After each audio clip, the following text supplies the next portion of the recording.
Sis, can we talk honestly for a minute?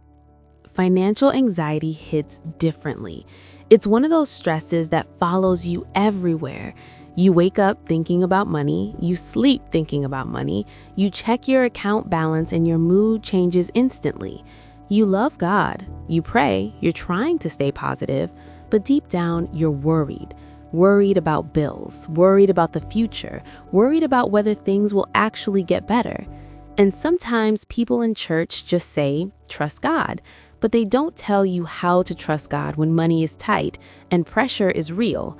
So today, let's talk about it. Let's talk about how to stop financial anxiety from controlling your mind and start trusting God as your real source.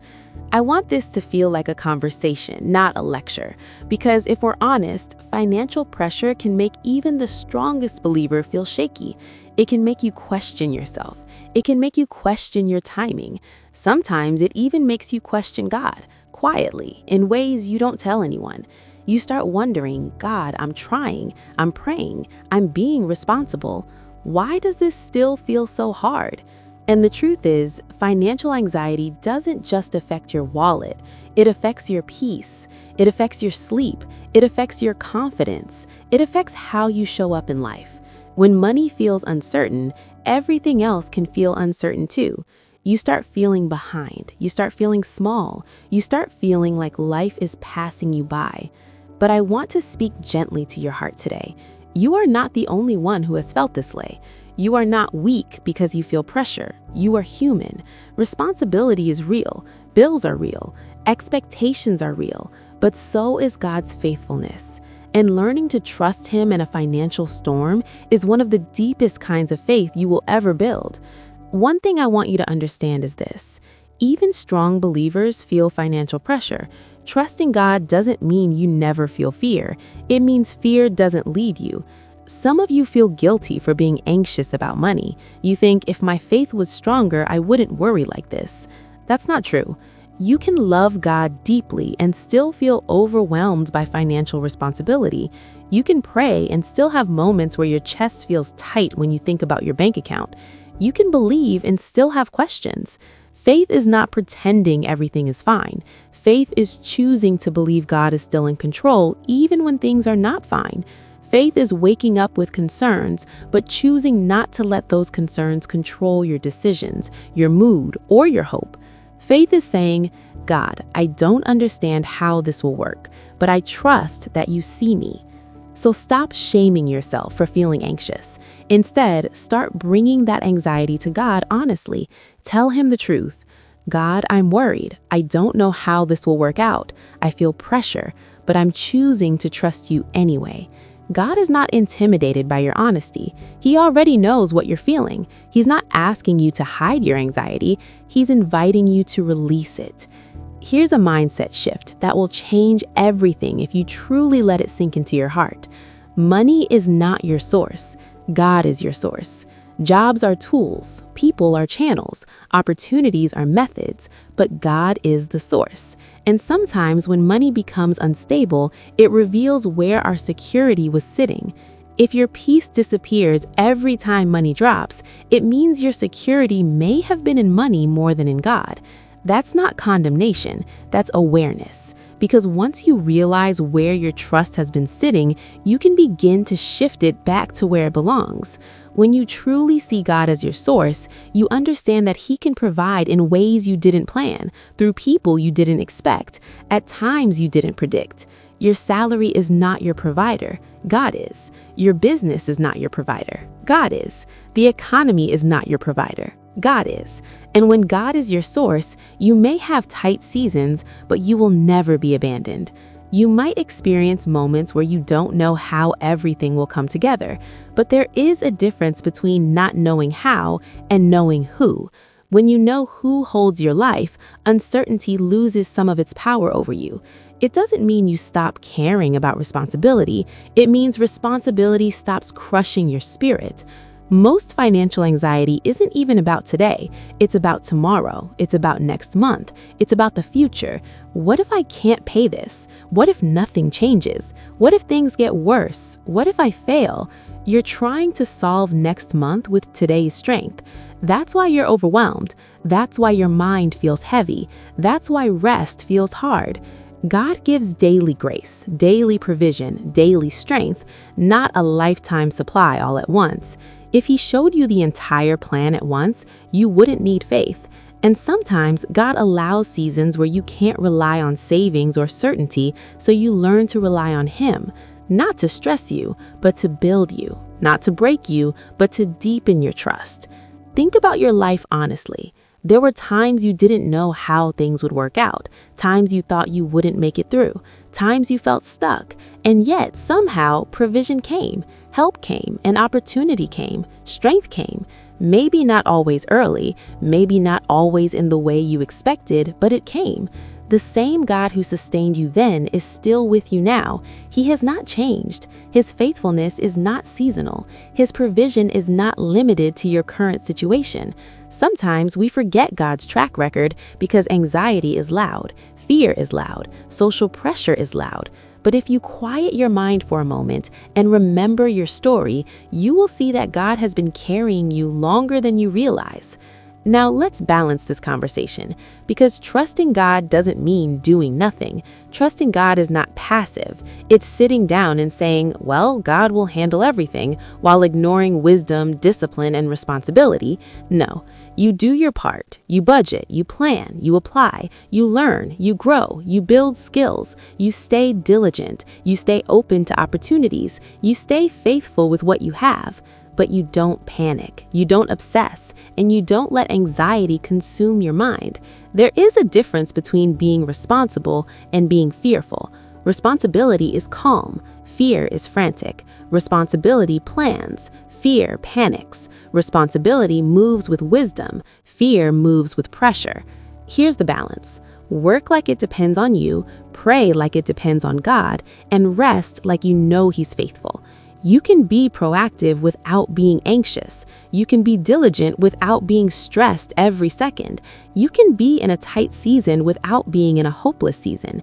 Tight does not mean doomed. Pressure does not mean abandonment. Delay does not mean denial. Let's talk about something else that quietly increases financial anxiety: comparison.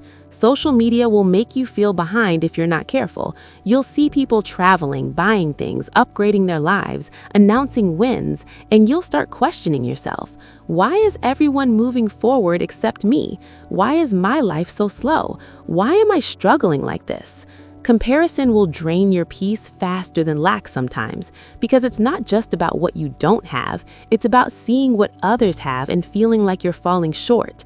But you don't know people's full stories. You don't know their debts. You don't know their pressures. You don't know their timing. God writes different financial stories for different people. Some people experience abundance early. Some experience it later. Some go through a building season first. Some go through a pruning season. Some go through a discipline season. Some go through a stretching season. But delay is not denial, and slow is not failure. Your financial journey is not a race with anyone else. It's a walk with God. Sometimes God allows slower seasons because He's building something deeper than money. He's building discipline. He's building wisdom. He's building humility. He's building resilience. He's building character that can actually sustain the level of provision you're praying for. Because abundance without discipline can destroy a person. But when God builds your character first, you can sustain what He brings later. If you want to stop financial anxiety from ruling your mind, you have to feed your faith daily. You can't feed fear all day and expect peace at night. You can't constantly consume content that makes you feel behind and then wonder why you feel anxious. You have to be intentional about what you allow into your mind. Start speaking faith over your finances. Your words matter more than you think. Stop declaring lack over your life. Stop saying, I'm always broke, nothing works for me, I'll never get ahead. Your mind hears you. Instead, begin to say, God is my provider. I will not be stranded. My needs will be met. God is making a way for me even if I can't see it yet. This isn't denial, it's alignment. It's choosing to speak in agreement with God's character instead of your fear. Practice gratitude daily, even in tight seasons. Gratitude shifts your focus from what's missing to what's present. When anxiety tells you everything is going wrong, gratitude reminds you that some things are still right. You still have breath. You still have strength. You still have opportunities ahead. You still have God with you. Gratitude doesn't ignore reality. It expands your perspective. Limit comparison. Protect your peace. If scrolling makes you feel worse, take a step back. You are allowed to guard your mind. You are allowed to create space for peace. You are allowed to move at the pace God has set for your life. Remember God's track record. Think about the times you didn't know how things would work out, and they still did. Think about the unexpected help, the open doors, the last-minute provision, the strength you had when you thought you wouldn't. God has never failed you, and He's not about to start now. Sometimes God uses tight seasons to teach stewardship, not to punish you, to prepare you, to help you become wiser, more disciplined, more intentional, to help you build habits that will sustain you later, to help you separate your identity from your income, to help you learn contentment, to help you learn dependence on Him. This season may be stretching you, but stretching is not the same as breaking. You are being expanded, not destroyed. You are being strengthened, not abandoned. You are being prepared, not punished. This season is not just about survival. It's about preparation. It's about alignment. It's about learning to trust God in a deeper way than before. And I want to gently remind you of something. Your worth is not measured by your bank account. Your value is not determined by your income. Your pace in life is not proof of your failure. You are still worthy. You're still loved. You are still chosen. You are still guided. You are still being led, even if the path feels slow. Some of you are carrying silent pressure. You're trying to be strong. You're trying not to complain. You're trying to hold everything together, and it's heavy, but you don't have to carry it alone. You can bring it to God daily. You can release it daily. You can trust Him daily. Not perfectly, not flawlessly, but consistently. Let me speak peace over you. You are not behind. You are not abandoned. You are not forgotten. You are in a season where God is teaching you to trust Him as your source. And even if money feels tight right now, your life is not at the mercy of the economy. It's in the hands of God. He knows how to sustain you. He knows how to provide for you. He knows how to open doors you didn't even see. You will not be stranded. You will not be left without help. And this season will not last forever. God is still writing your story. Provision is still part of it. Stability is still part of it. Peace is still part of it. And one day you will look back and see how this season built a stronger trust in you than you've ever had before. So take a deep breath. Release the pressure. Do your part with wisdom, but let God carry what you cannot control. He is your source. He is your provider. He is your sustainer, and He is faithful, even here. If this spoke to you, comment this below. God is my source. And be honest, what triggers your financial anxiety the most right now? Let's talk in the comments. You're not alone. Don't forget to like, subscribe, and share this with someone who needs peace over their finances today. I'll see you in the next video.